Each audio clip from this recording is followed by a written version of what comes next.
Story. The dusty Arizona road stretched endlessly before her, shimmering in the brutal June heat of 1882, and Caroline Fletcher knew with absolute certainty that she was going to die here, alone and pregnant, abandoned by the man she had trusted with everything. Her legs trembled as she sank onto a flat rock beside the rutted path, one hand pressed against her swollen belly where her baby moved restlessly, oblivious to the dire circumstances that threatened both their lives. She was 5 months along, showing enough that respectable society had begun whispering behind fans and gloved hands, and Thomas had promised repeatedly that they would marry before her condition became obvious. Instead, he had used the excuse of visiting his family in New Mexico to get her alone on this desolate road, then ordered the driver to leave her behind like unwanted baggage. The betrayal cut deeper than any physical pain, but Caroline forced herself to focus on survival rather than heartbreak. Backslash and the sun blazed overhead without mercy, and Caroline knew she had perhaps 2 hours before heat exhaustion became a real threat. Her canteen held maybe 2 cups of water, and the small bundle Thomas had tossed after her contained only a spare dress and her mother's Bible. No food, no money, no hope of reaching the next town on foot before nightfall. She closed her eyes and tried to pray, but the words stuck in her throat like bitter medicine she could not swallow. Backslash and the sound of hoofbeats pulled her from despair, and Caroline looked up to see a rider approaching from the west, leading a packhorse laden with supplies. As he drew closer, she could make out a tall man in his late 20s with sun-bronzed skin, dark blonde hair that needed cutting, and eyes the color of a summer sky. He sat his horse with the easy confidence of someone born to the saddle, and when he spotted her sitting beside the road, he immediately slowed his pace and touched the brim of his worn hat. Backslash and James Hollister had been riding between his family's ranch and the town of Prescott when he spotted the woman, and every instinct he possessed told him something was badly wrong. No respectable woman traveled alone in this territory, and the way she sat hunched over on that rock, one hand protective over her obviously pregnant belly, suggested trouble of the worst kind. He guided his horse closer and dismounted several feet away, not wanting to frighten her further. Backslash, ma'am, he said carefully, keeping his voice gentle and his hands visible. Backslash, are you hurt? Do you need help? Backslash, and Caroline looked up at him with eyes that held both wariness and desperate hope. Backslash, my traveling companion left me here. Backslash, she said, her voice hoarse from dust and emotion. Backslash, I have no money and no way to reach the next town. Backslash, and James felt anger surge through him at the kind of man who would abandon a pregnant woman in the middle of nowhere, but he kept his expression calm. Backslash, how far along are you? Backslash, and 5 months. Backslash, Caroline said, then added with bitter honesty. Backslash, the father decided he did not want the responsibility after all. Backslash, and James studied her for a long moment, taking in the quality of her dress despite the dust and wrinkles, the education evident in her speech, and the raw vulnerability in her face. She was beautiful in a way that had nothing to do with her current disheveled state, with delicate features and dark eyes that probably sparkled when she was not on the verge of collapse. More importantly, she was in genuine danger, and James had been raised to believe that a man's character was defined by how he treated those who could not help themselves.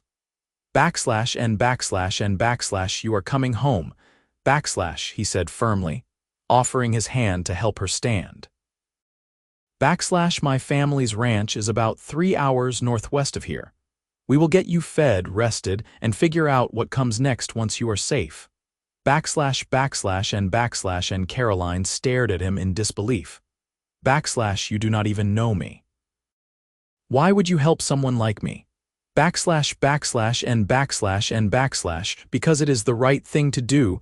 Backslash, James said simply. And because my mother would have my hide if she found out I left a woman in need by the side of the road. Now come on, we need to get you out of this heat before you get sick. And he helped Caroline to her feet and gathered her small bundle, then assisted her onto his horse before mounting behind her. She was stiff in his arms at first, clearly uncomfortable with the intimacy of the arrangement, but necessity outweighed propriety. James kept one arm around her waist to steady her and took the reins with his other hand, setting a pace that would get them home without jostling her too badly. And as they rode. James learned that Caroline had grown up in Philadelphia, the daughter of a banker who died when she was 16. Her mother had passed 2 years later, leaving her with a small inheritance that had run out 6 months ago. She had come west to work as a teacher in Tombstone, where she met Thomas Garrett, a mining company clerk who seemed charming and attentive. He had courted her properly for 3 months before seducing her with promises of marriage, then revealed his true character when she told him about the baby. I was a fool. Caroline said quietly as they crossed a dry creek bed. I believed every word he said. You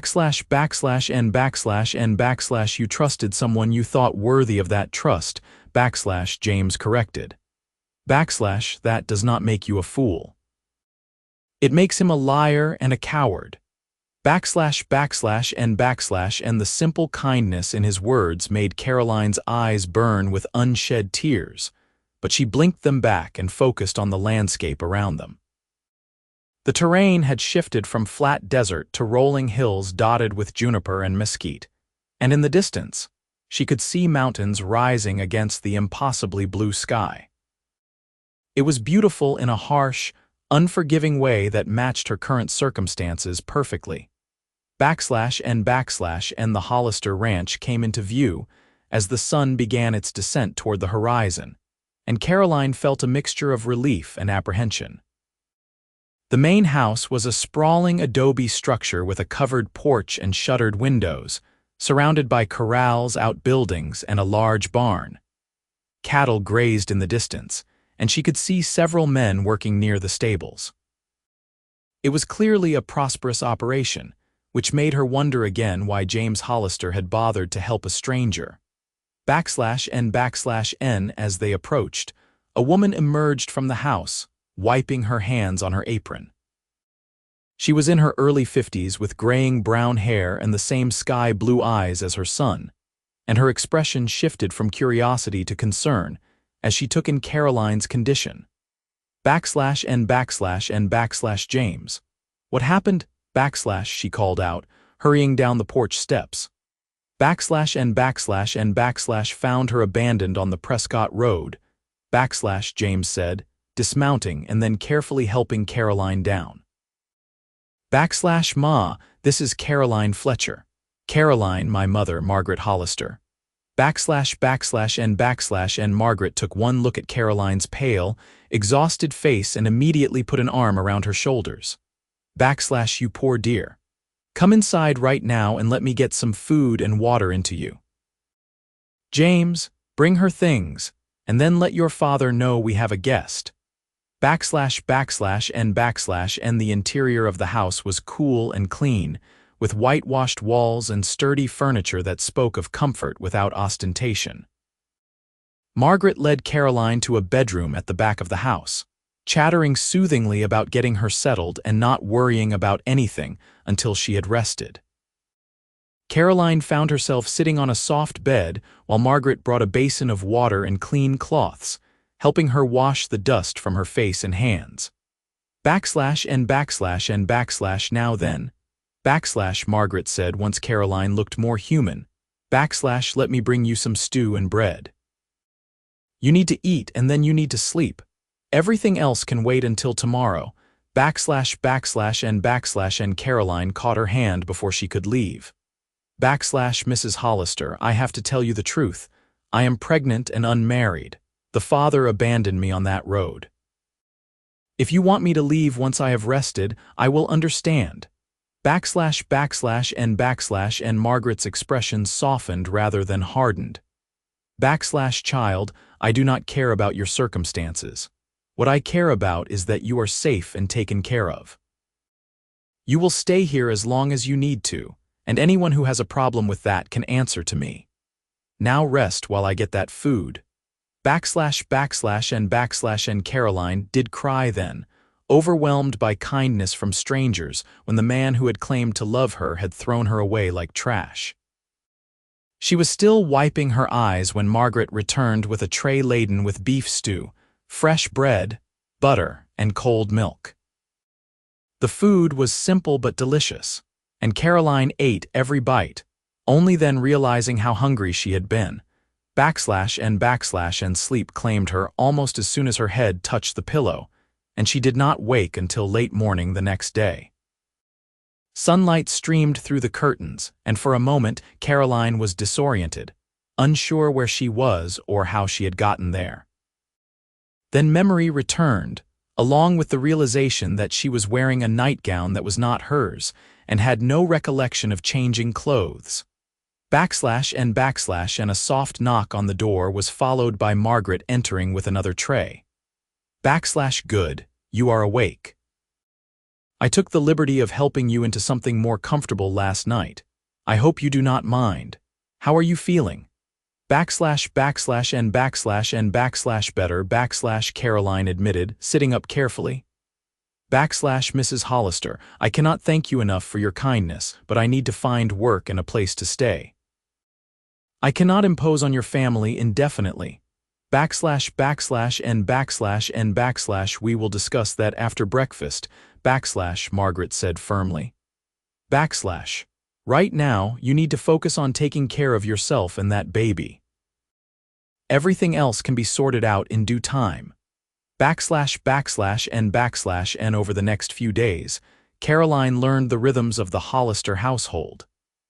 Besides James and Margaret, there was James's father, William, a gruff but kind man who treated Caroline with the same courtesy he would show any guest. James's younger brother, Samuel, was 17 and too shy to do much more than nod in her direction, while his sister, Elizabeth, was 22 and recently married to a neighboring rancher. Elizabeth came to visit and brought her frank opinions along with a basket of preserves. And I think it is wonderful that you are helping Miss Fletcher, Elizabeth said over dinner that night. Half the town would turn their backs, but not this family. And because turning our backs would be wrong, William said gruffly. We do what is right, not what is easy. And Caroline felt herself warming to this family that had taken her in without judgment, but she was acutely aware that she could not stay forever. She needed to find a way to support herself and her child, which meant finding work. The problem was that no respectable household would hire a pregnant, unmarried woman as a teacher or governess, and her other skills were limited. And James found her on the porch 3 days after her arrival, staring out at the sunset with worry etched on her face. He sat down on the steps beside her, keeping a respectful distance. And penny for your thoughts, he said lightly. And I was thinking that I need to find a way to earn my keep, Caroline admitted. Your family has been incredibly generous, but I cannot continue to take advantage of that generosity without contributing something in return. And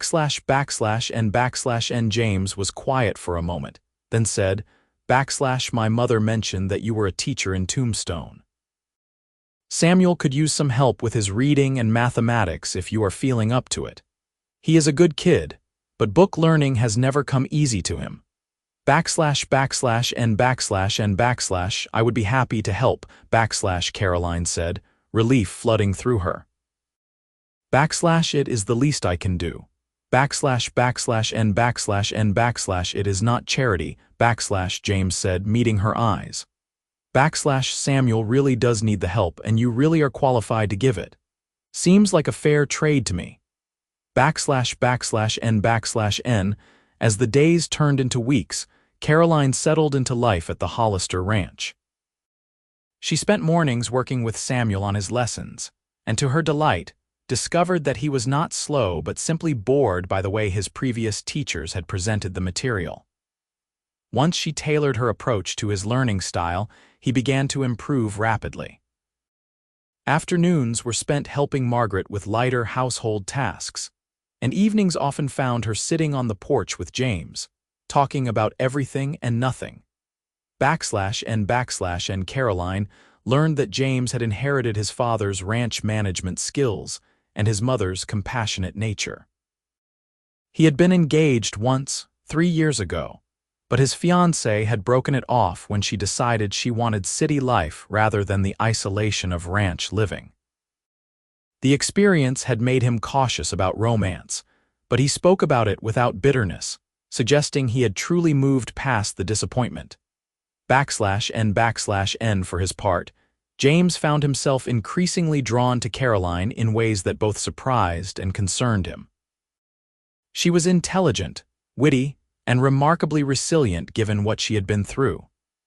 She also had a way of tilting her head when she was thinking hard about something, and a smile that could light up a room when she forgot to be sad about her circumstances. The fact that she was pregnant with another man's child should have been a barrier, but instead, James found himself admiring her courage and determination to build a life for her baby. /n/n By early August, Caroline was 6 months along and beginning to show significantly. She had taken to wearing loose dresses that Margaret altered for her, and she moved with the careful deliberation of someone carrying precious cargo. /What are your intentions?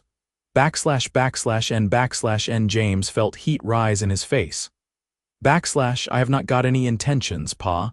She has been through hell, and the last thing she needs is me complicating her life further.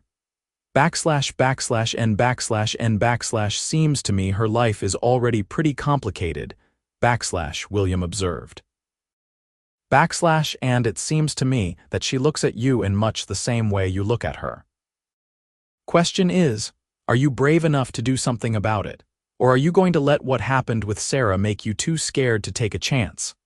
And the mention of his former fiancée stung, but James knew his father was right. He had been holding back partly out of respect for Caroline's situation, and partly out of fear of being rejected again. But Caroline was not Sarah, and the feelings growing between them were real and undeniable. And the opportunity to speak with Caroline alone came 2 days later, when they rode out to check on the western pasture. James had initially objected to Caroline riding in her condition, but she had insisted she was perfectly capable of sitting a gentle horse, and Margaret had agreed that the fresh air would do her good. They rode slowly through the summer heat, following the fence line and talking about Samuel's progress with his studies. And he is really quite bright, Caroline said with genuine pleasure. Once he understood that mathematics was not just abstract numbers but a tool for solving real problems, everything clicked into place. Last week, he calculated how much feed we would need for winter without making a single error. And you have been good for him, James said. Good for all of us, actually. And Caroline glanced at him, something shifting in her expression. Your family has been my salvation, James. I do not know what would have happened to me if you had not stopped that day. And I am glad I did, James said quietly. They had reached a stand of cottonwood trees near a small spring, and he dismounted, then helped Caroline down. The shade was a welcome relief from the sun, and they sat on a fallen log near the water. And James took a deep breath, knowing he needed to speak now or lose his nerve entirely. Caroline, I need to tell you something, and I want you to listen all the way through before you say anything. And she turned to face him, her dark eyes curious and slightly wary. I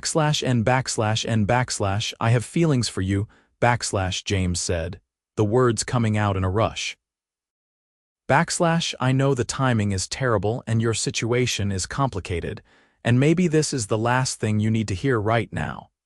But I cannot keep pretending that I see you as just a guest or someone we are helping out of obligation. I think about you constantly. I admire your strength and your intelligence and the way you have refused to let circumstances break you. I look forward to every conversation we have, and I find myself making excuses to be near you. And I know you are carrying another man's child, but I do not care about that. What I care about is you and the life you are trying to build. And Caroline stared at him, her hand unconsciously moving to her belly. James, I do not know what to say, I never expected. I mean, after what Thomas did, I assumed no man would ever want me again, especially not while I am pregnant with another man's baby. Then you assumed wrong, James said gently. I am not saying you have to feel the same way. I know you have been through trauma and it might take time for you to trust anyone again. I just needed you to know that I see you as more than someone who needs rescuing. I see you as someone I could build a life with if you would let me. And tears spilled down Caroline's cheeks, but these were not tears of sadness. I have feelings for you too, she whispered. I have been trying to ignore them because I thought it was foolish to hope that someone like you could care for someone like me. But James, I am so scared. Thomas made promises too, and look how that ended. How do I know this is real? How do I know you will not change your mind when reality sets in? And James reached out and gently wiped the tears from her face. You do not know for certain, and I cannot promise that life will always be easy. What I can promise is that I will never lie to you, never abandon you, and never make you feel like you are anything less than precious. My word means something, Caroline. When I make a promise, I keep it. And she searched his face, looking for any sign of deception or doubt, and found only sincerity and warmth. Slowly, carefully, she reached out and took his hand. I am broken right now, James.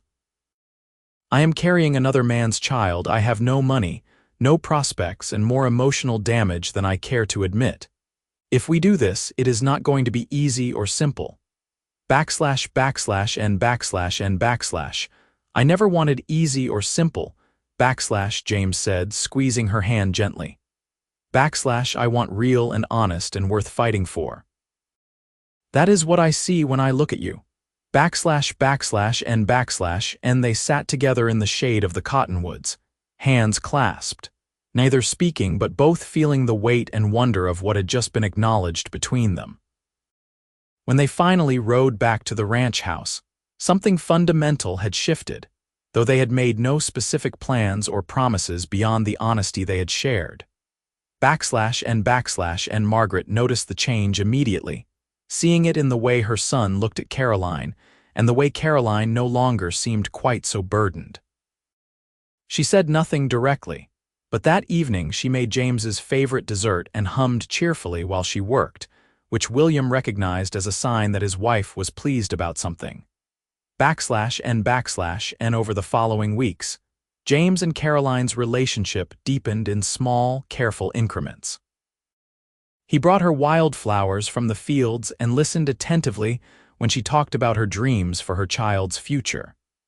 She mended his shirts and laughed at his stories about ranch mishaps. They took evening walks together, always chaperoned by the open landscape and the awareness of propriety, but growing closer with each passing day. And by September, Caroline was 7 months along and beginning to feel the physical strain of pregnancy.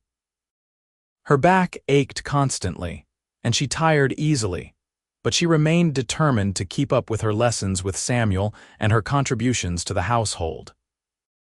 Margaret finally put her foot down and insisted that Caroline rest more, assigning her only light tasks like snapping beans or folding laundry.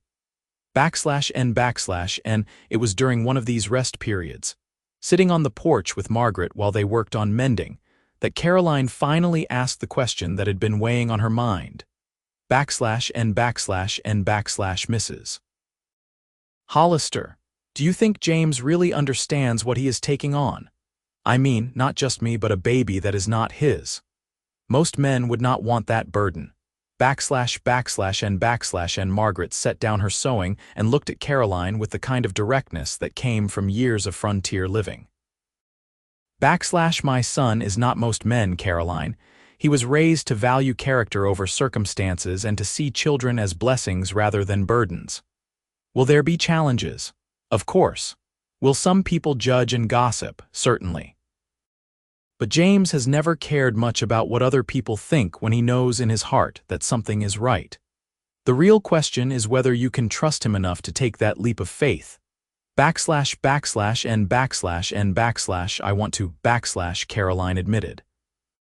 But I am terrified of making another mistake, especially when it would affect not just me but my child as well.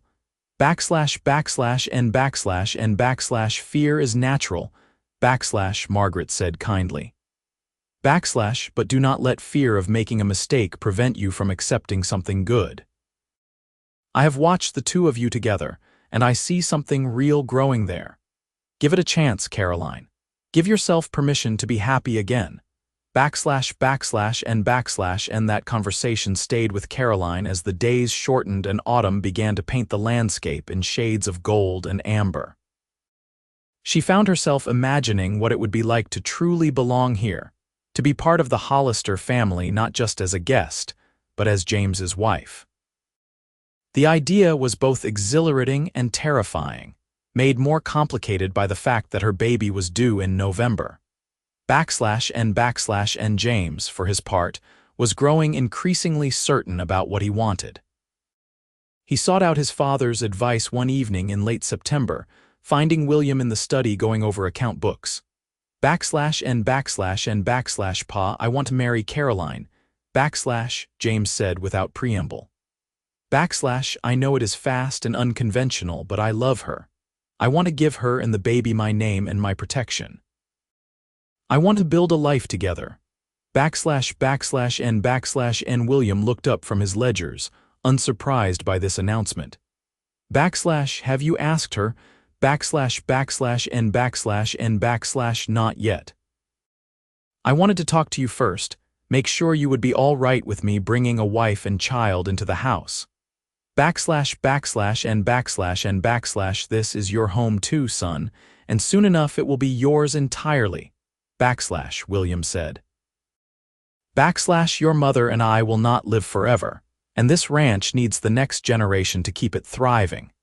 If Caroline is the woman you want beside you for that journey, then you have my blessing and my support. But James, make sure she knows exactly what she is agreeing to. Ranch life is hard, and being a rancher's wife is harder still.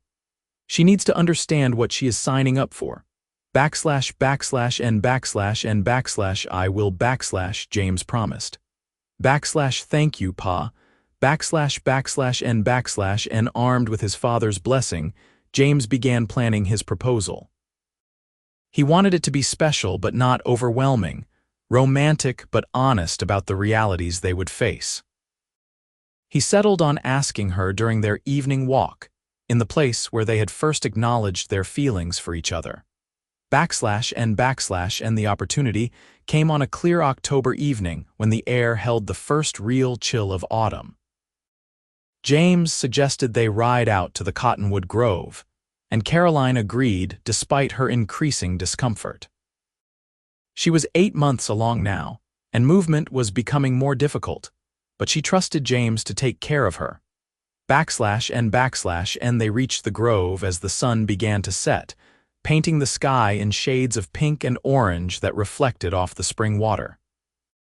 James helped Caroline dismount and led her to the fallen log where they had sat months earlier. He had brought a blanket to ward off the evening chill, which he wrapped around her shoulders before sitting beside her. /N// Caroline. Do you remember what I told you the last time we were here? / James began, his heart pounding. /N// every word, / she said softly. / I think about that conversation almost every day. / N// so do I / James admitted. / And in all the time since then, my feelings have only grown stronger. I love you, Caroline. I love your courage and your kindness and the way you refuse to let your past define your future. I love how you light up when Samuel finally grasps a difficult concept, and I love the way you hum when you think no one is listening. I want to spend the rest of my life with you. I want to be a husband to you and a father to your child. I want to build a family together and face whatever comes as partners. / N// He reached into his pocket and pulled out a simple gold band that had belonged to his grandmother. / This was my grandmother's wedding ring. My grandfather gave it to my father to pass down, and my father gave it to me. I am asking you to wear it, Caroline. Will you marry me? / N// and Caroline looked at the ring glowing in the sunset light, then at James's face, so open and hopeful and honest. She thought about everything he was offering her and everything he was asking in return. She thought about trust and fear and the courage it took to believe in happiness after betrayal. / N// yes, / she whispered. Then louder, / yes, James, I will marry you. I love you and I trust you, and I want to build that life together. / and James slipped the ring onto her finger and it fit as if it had been made for her. Then, very carefully, mindful of her condition, he cupped her face in his hands and kissed her. It was their first kiss, tender and sweet and full of promise, and when they finally pulled apart, both of them were smiling. / and the ride back to the ranch house was filled with excited planning and happy laughter. When they arrived and made their announcement, Margaret cried with joy and immediately began planning a small wedding ceremony. William shook James's hand with quiet pride, and Samuel whooped with delight at the news that he was getting a sister-in-law and a niece or nephew. / and given Caroline's advanced pregnancy, they decided to marry quickly, within the week if possible. Margaret sent word to the circuit preacher who served the scattered ranches in the area, and to everyone's relief, he was able to come on the following Saturday. That gave them 5 days to prepare, which sent Margaret into a flurry of cooking and cleaning. / and Caroline felt as if she were living in a dream. After months of fear and uncertainty, she was about to marry a man who genuinely loved her and wanted her child.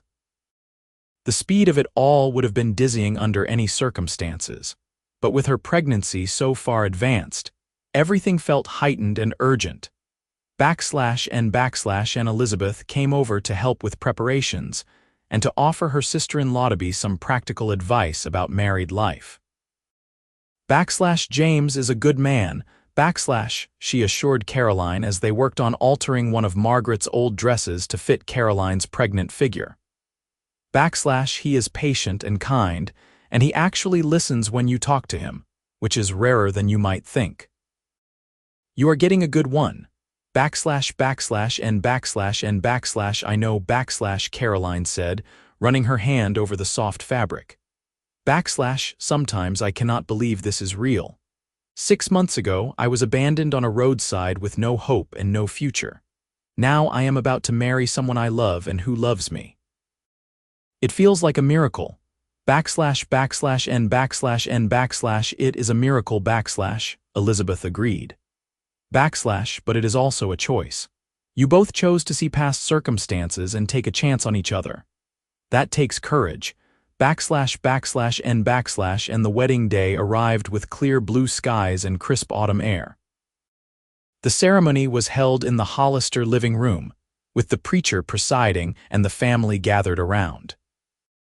Caroline wore the altered blue dress with a crown of dried wildflowers in her hair, and James wore his best suit, his hair freshly cut, and his face shining with happiness. And the vows were simple and traditional. But when James promised to love and cherish Caroline in sickness and health, for richer or poorer, until death parted them, his voice rang with absolute conviction. When Caroline made the same promises, her eyes never left his face, and the love in her expression was unmistakable. I now pronounce you husband and wife, the preacher said with a smile. James, you may kiss your bride. And the kiss was chaste given the audience, but it sealed their commitment in a way that went beyond words. As their family applauded and offered congratulations, Caroline felt a sense of belonging she had not experienced since her parents died. She was part of something now, woven into the fabric of the Hollister family through love and choice. And the wedding supper was a joyful affair with roasted chicken, fresh bread, apple pie, and all of Margaret's best dishes. There were toasts and laughter, and stories about James as a boy that made Caroline laugh until her sides hurt.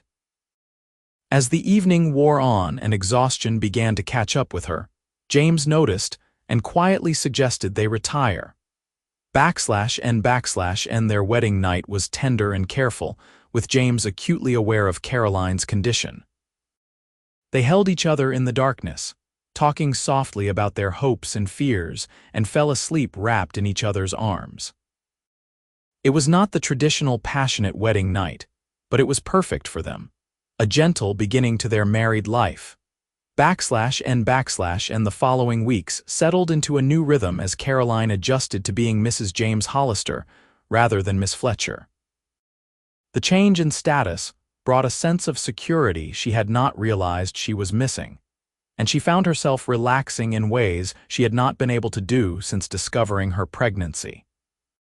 She continued working with Samuel in the mornings, though her lessons were now often conducted from a comfortable chair rather than standing at the chalkboard James had installed in the study.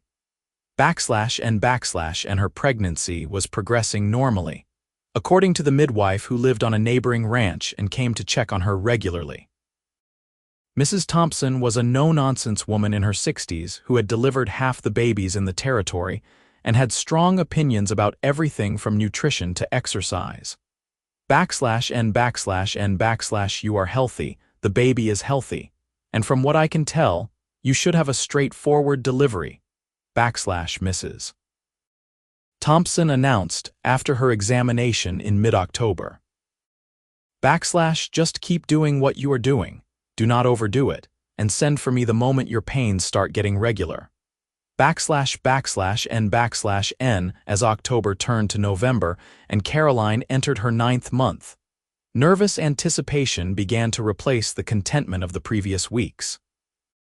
She and James had prepared a corner of their bedroom as a nursery, with a cradle that William had built and baby clothes that Margaret had sewn. Everything was ready except the baby, who seemed content to stay put. I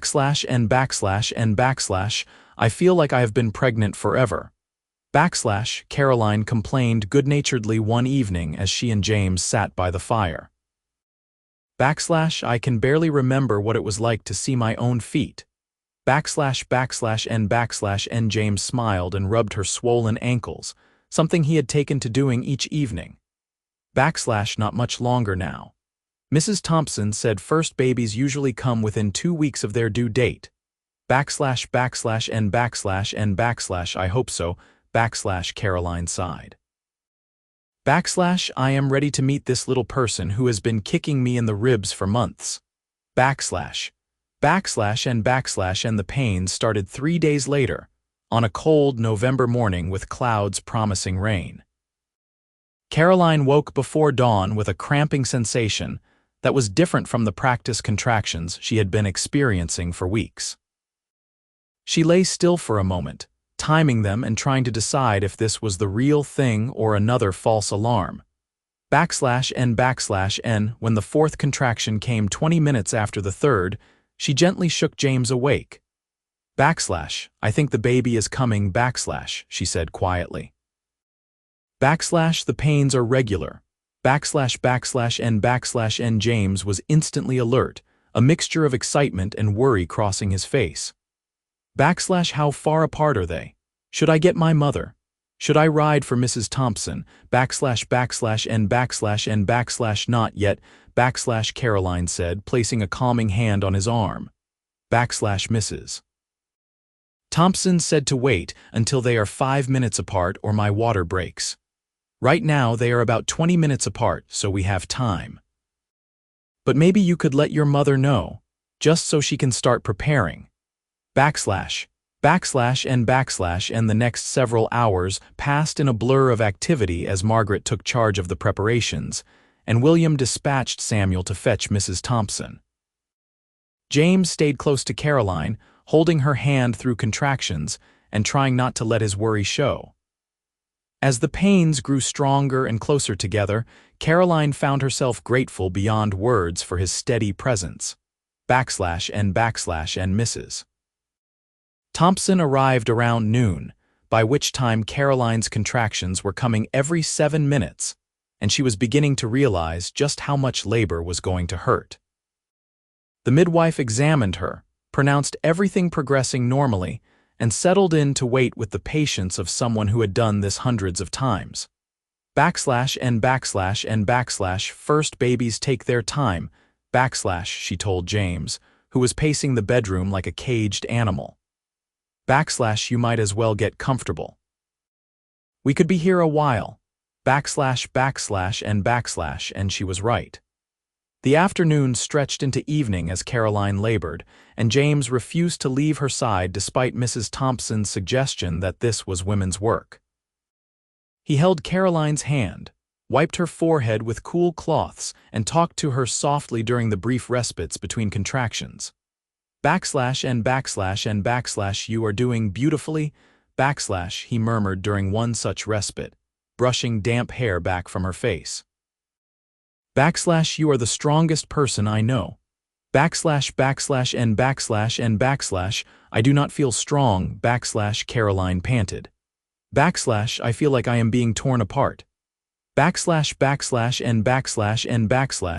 is because you are bringing life into the world, Mrs. Thompson said matter-of-factly. It is hard work, but you are built for this.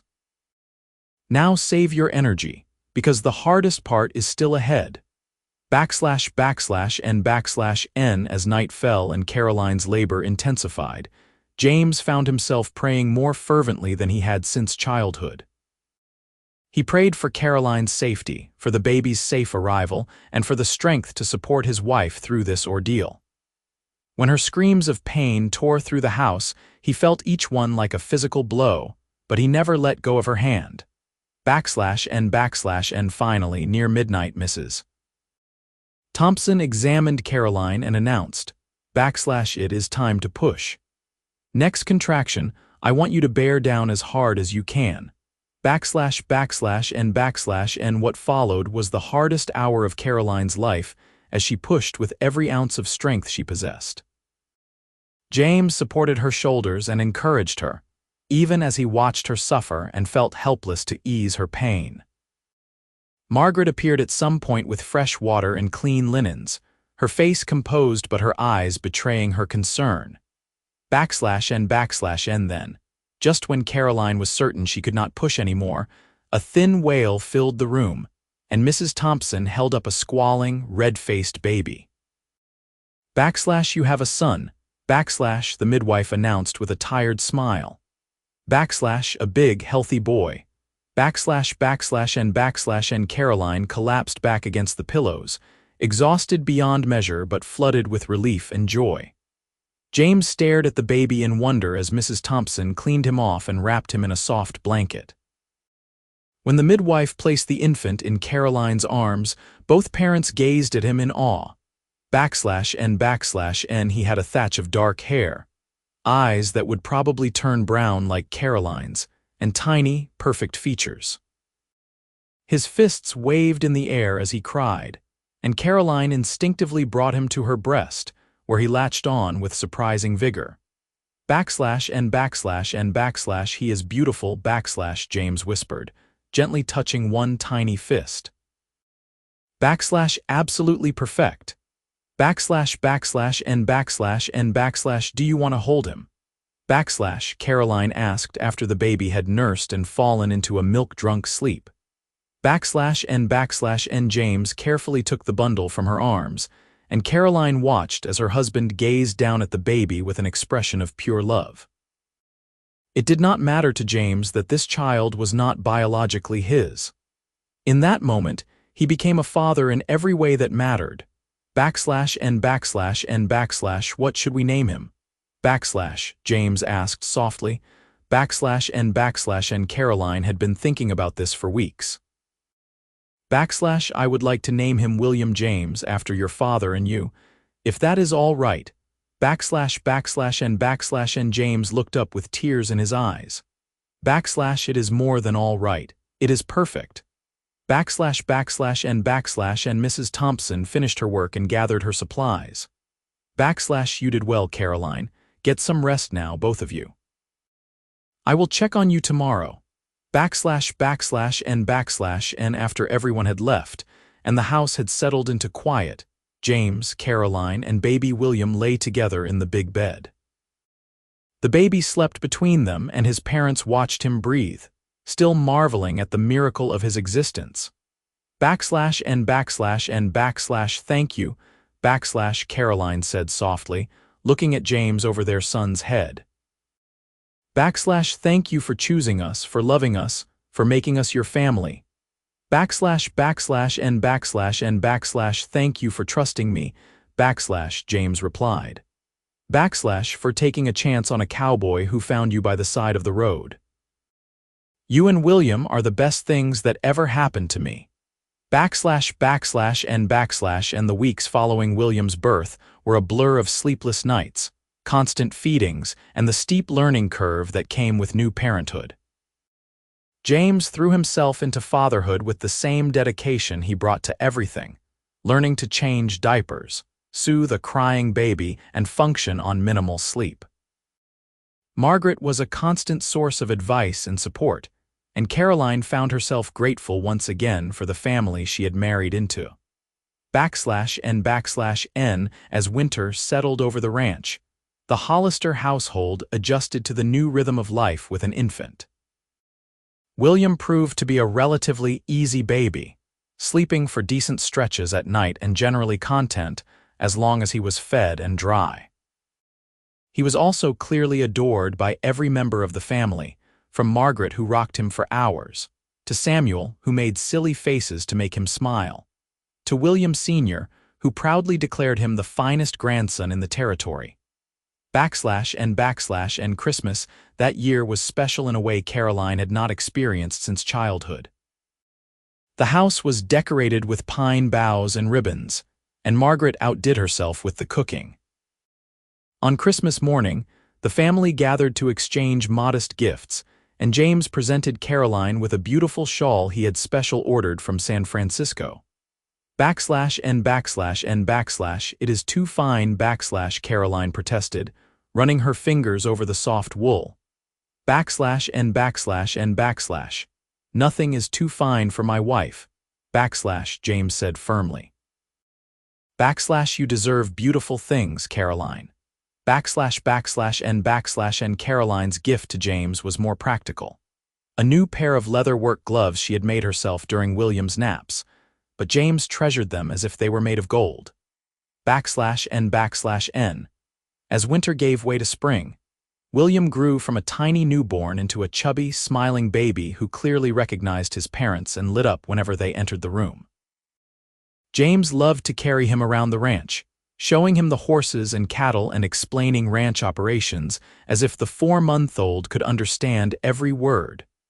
And it was during one of these walks that Caroline realized something that made her stop in her tracks. She had not thought about Thomas Garrett in weeks. The man who had betrayed her so cruelly had faded into insignificance, replaced by the very real love and happiness she had found with James. The baby Thomas had abandoned was being raised by a man who loved him completely, and Caroline herself had healed in ways she had not thought possible. And that evening. She shared this realization with James as they sat on the porch watching the sunset. I was thinking today about how different my life could have been. If you had not stopped on that road, if your family had not taken me in, if you had not loved me despite everything. I would have lost William, probably would have died myself. Instead, I have everything I could ever want. And James pulled her close, careful not to disturb baby William sleeping in her arms. I think about that day too. How easily I could have ridden past or convinced myself that someone else would help you. I am grateful every day that I stopped, because finding you was the best thing that ever happened to me. And as spring turned to summer, William Sr. began teaching James more about the business side of running the ranch, preparing him to eventually take over operations. James proved to have a natural head for it, balancing the practical demands of ranching with the financial realities of running a successful enterprise. Caroline supported him in this transition, taking on more of the household management and proving herself to be as capable as Margaret in running the domestic side of ranch life. And by William's first birthday, in November of 1883, the little boy was walking with assistance and babbling constantly in his own language. The family gathered for a small celebration, and as Caroline watched her son smash cake into his hair while everyone laughed, she felt a profound sense of gratitude and peace. And that night, after William was tucked into his crib and the house was quiet, Caroline and James lay in bed talking about the future. And I have been thinking, Caroline said carefully, about maybe giving William a brother or sister. If you want more children, that is.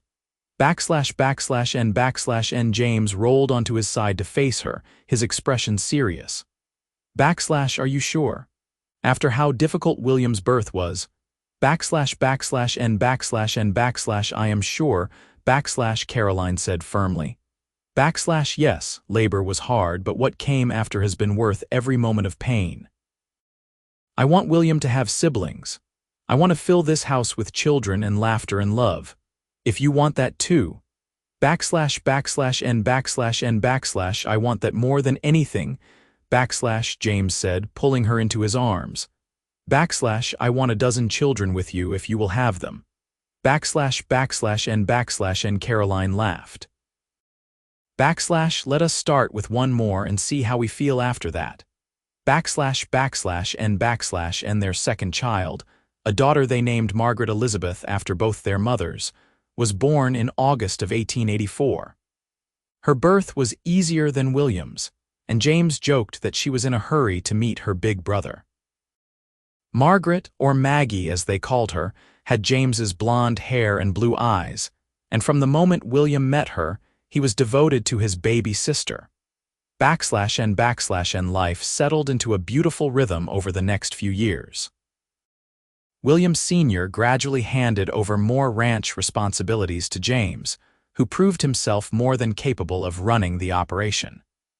Caroline educated both her children at home, with William proving as bright and curious as his mother could hope. Maggie was quieter but equally intelligent, with a love for animals that rivaled her father's. In 1886, Samuel married a girl from town and built a small house on the eastern edge of the ranch property, where he worked alongside James. Elizabeth and her husband had 2 children of their own, and family gatherings became noisy, joyful affairs filled with cousins and laughter. And William Sr. passed away peacefully in his sleep in 1887, satisfied that his ranch and his family were in good hands. Margaret mourned deeply but found comfort in her grandchildren, who kept her busy and gave her purpose. She lived in the main house with James and Caroline, and the 3 generations coexisted harmoniously. In 1888, Caroline gave birth to twin boys, Daniel and David, much to everyone's surprise and delight. The twins were identical and mischievous, keeping their parents on their toes and providing endless entertainment for their older siblings. James built an addition onto the house to accommodate the growing family, and the Hollister Ranch prospered under his careful management. \N through all of this, the love between James and Caroline only deepened. They still took evening walks when they could steal away from the demands of ranch life and parenthood, and they still talked for hours about everything and nothing. The foundation of trust and respect they had built during those difficult early months proved unshakable, weathering the challenges and changes that life brought. And one evening in the summer of 1889, Caroline and James sat on their porch watching their children play in the yard. William, now 7, was teaching 5-year-old Maggie how to throw a rope, while the 1-year-old twins toddled around under Margaret's watchful eye. The sun was setting, painting everything in golden light, and Caroline felt such profound contentment that it brought tears to her eyes. What are you thinking about, James asked, noticing her expression. I am thinking about that day in June 7 years ago when you found me on that road, Caroline said softly. I was so broken and hopeless, and I could not imagine ever being happy again. Now look at us. Look at what we built together. And James took her hand, linking their fingers together just as he had on that first ride to the ranch. I told you that day that you were coming home. I am glad you believed me. I did not believe you at first, Caroline admitted. I thought you were just being kind, that I would stay a few days and then have to figure out how to survive on my own. I never dreamed that I was actually coming home in the truest sense of the word. This is your home, James said firmly. It has been since the moment you arrived, even if it took us both some time to realize it. You belong here, Caroline, with me and with our children. You always will. And Caroline leaned her head on his shoulder, watching their children laugh and play in the fading light. Somewhere in the distance, cattle lowed and horses whinnied, the familiar sounds of ranch life that had become the soundtrack to her happiness. She thought about the young woman she had been, abandoned and terrified on a dusty road, and marveled at how much had changed.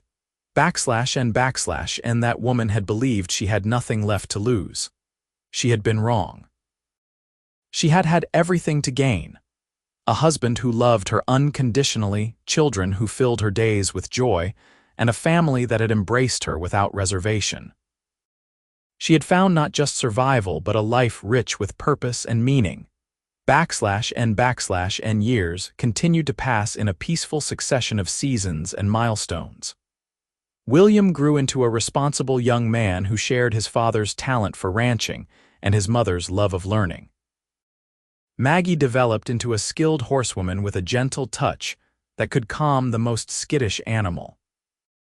The twins, Daniel and David, were inseparable and kept everyone entertained with their elaborate schemes and adventures. In 1892, Caroline discovered she was pregnant again at 33, a surprise but a welcome one. This baby, another daughter they named Grace, was their easiest child yet, blessed with a sunny disposition and her mother's dark eyes. She completed their family in a way that felt perfect and right. And Margaret Hollister passed away quietly in 1894, surrounded by her children and grandchildren.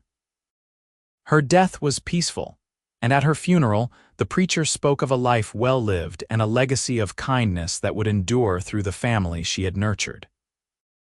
Caroline mourned the woman who had welcomed her without judgment and taught her so much about strength and grace. And as the century drew to a close, James and Caroline found themselves reflecting on the journey that had brought them to this point. They were in their late 30s now, no longer the young people who had met on a dusty road, but their love had only grown stronger with time and shared experiences. And one evening in the spring of 1899. They rode out to the cottonwood grove where James had first declared his feelings and later proposed.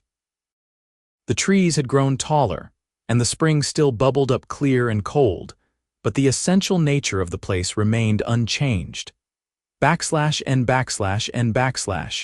You remember the first time we came here together? James asked as they sat on what was left of the old fallen log. And. I remember every detail, Caroline said.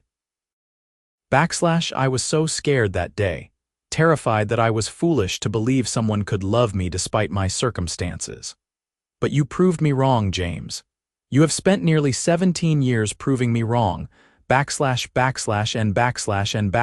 You were never foolish, James said gently. You were hurt and cautious, which is completely understandable. But you were also brave enough to take a chance on happiness, even when it scared you. That bravery is one of the things I love most about you. And Caroline smiled and kissed him, a kiss that still held the same spark it had all those years ago. I am glad you stopped that day. I am glad you said those words, you are coming home. Because you were right, James, I was coming home. I just did not know it yet. And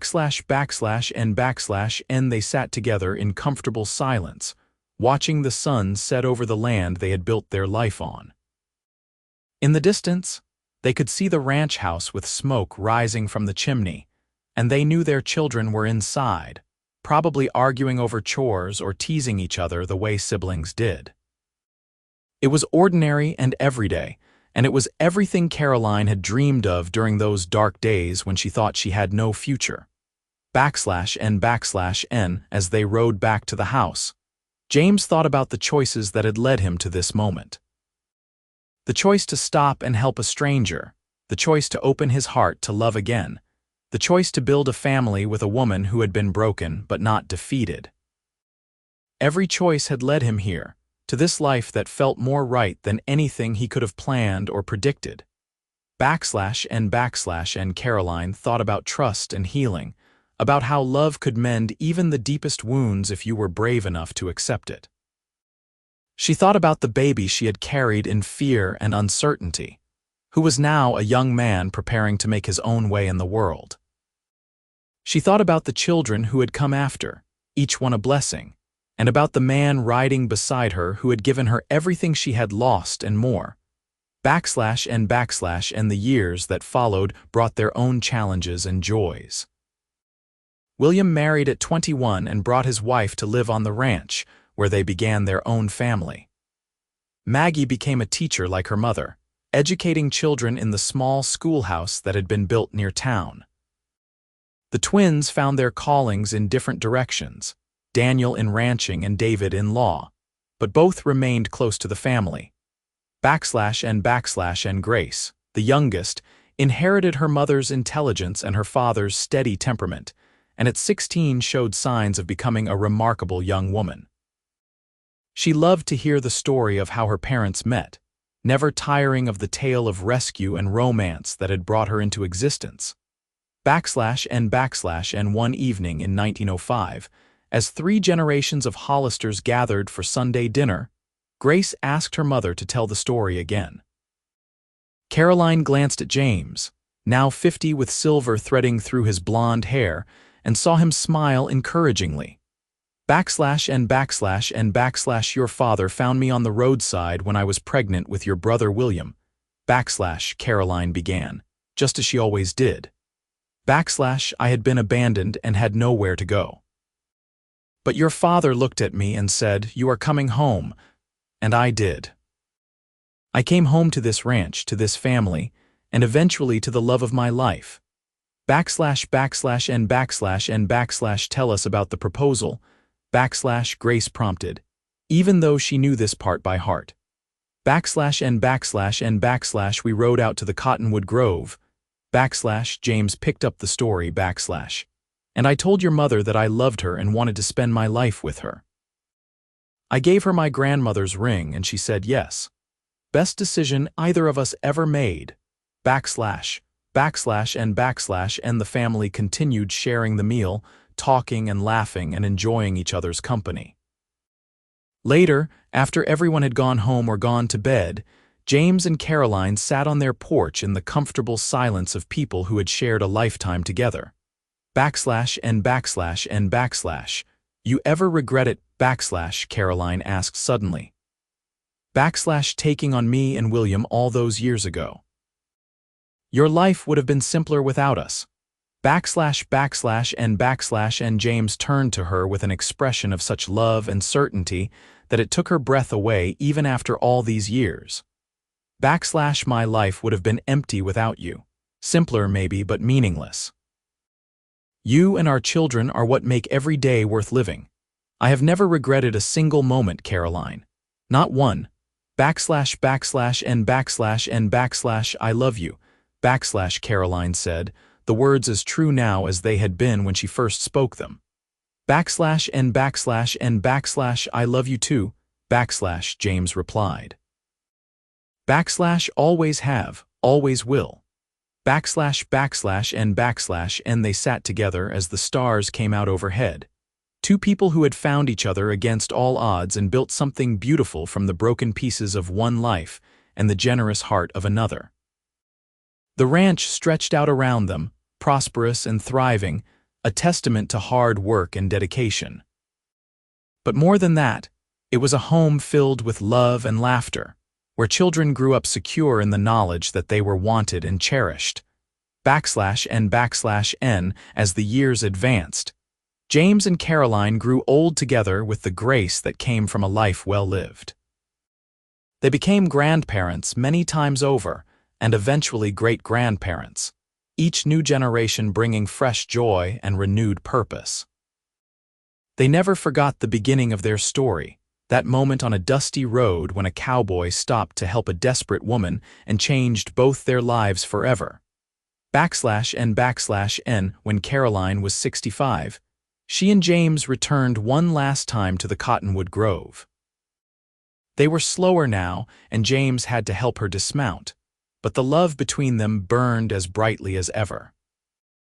They sat on a new bench that their grandson had built to replace the rotted log, and they held hands as they had done so many times before. I want you to know, Caroline said softly, that you saved my life that day. Not just physically, although you certainly did that too. You saved me emotionally and spiritually.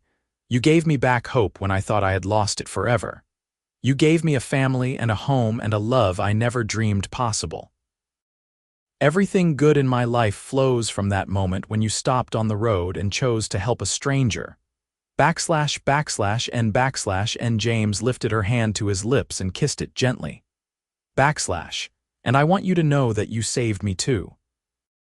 I was going through the motions of life, still hurt from old wounds and afraid to risk my heart again. You taught me that love is worth the risk, that family is built through choice as much as blood, and that the greatest adventures come from the moments when we choose compassion over convenience. You made me a better man, Caroline. You made my life complete. And they sat together as the sun set one more time over the land that had witnessed their love story from beginning to the present moment. The cottonwoods rustled in the evening breeze, and the spring bubbled its eternal song, and two people who had found each other in the most unlikely of circumstances held each other close, and gave thanks for every moment they had shared. And years later, when their grandchildren asked about their love story, James and Caroline would smile at each other with the secret knowledge of people who had lived through something extraordinary.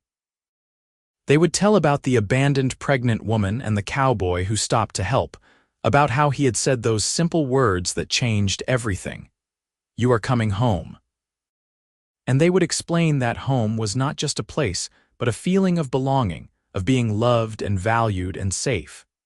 And they would talk about trust rebuilt after betrayal, about love that grew slowly and carefully until it was strong enough to withstand anything life threw at it.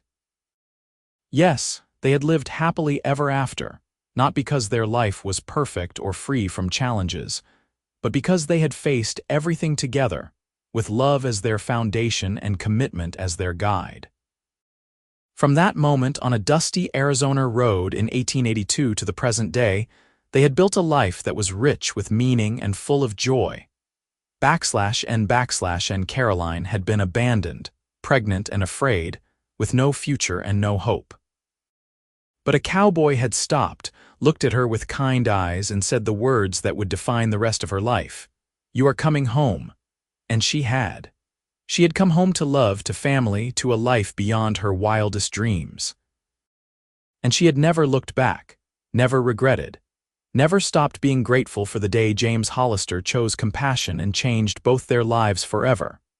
And their story became family legend, passed down through generations, as an example of how love can triumph over adversity, how kindness can change lives, and how the most unlikely beginnings can lead to the most extraordinary endings. And every time the story was told, it ended the same way, with two people who loved each other deeply, lived their lives with purpose and joy, and proved that happily ever after was not just a fairy tale but a real possibility for those brave enough to choose love, even when it scared them.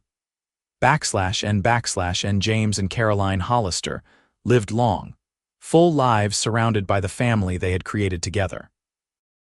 When they finally passed, within months of each other as long-married couples often do, they left behind a legacy of love, dozens of descendants, and a ranch that continued to thrive under the care of those who came after them. But more than that, they left behind a story, a reminder that sometimes the darkest moments lead to the brightest futures, and that one act of kindness can echo through generations. And their grandson, named James after his grandfather, would eventually write down the full story of how his grandparents met and fell in love. He would document the details carefully, wanting to preserve not just the facts but the emotions and the lessons embedded in their journey. The manuscript would become a treasured family heirloom, read at weddings and passed to each new generation as a reminder of where they came from and what values their family was built upon. And the Cottonwood Grove, where James had proposed to Caroline, became a special place for the family, a spot where couples went to declare their love and where family members went when they needed to feel connected to those who had come before. The spring still bubbled up clear and sweet, and the trees still rustled in the breeze, eternal witnesses to the love story that had unfolded beneath their branches. And sometimes, on quiet evenings when the light was just right, family members would swear they could feel the presence of James and Caroline in that grove, their love so strong that it had become part of the land itself. Whether true or simply the power of a story well told, it did not matter.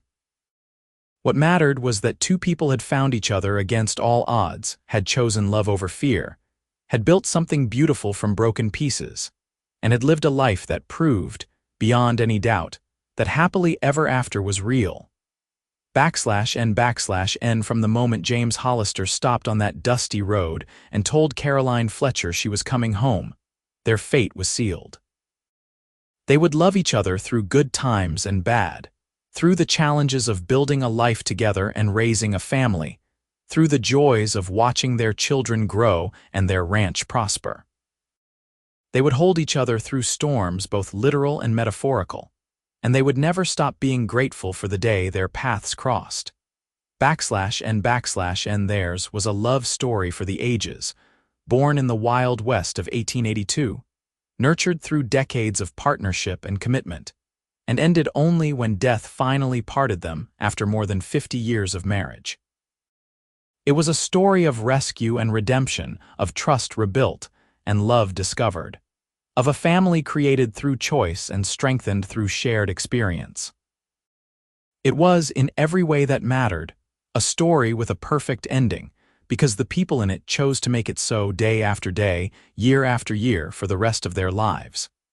And so, when the final chapter of their story was written, it ended not with sadness but with celebration of a life well lived and a love well served.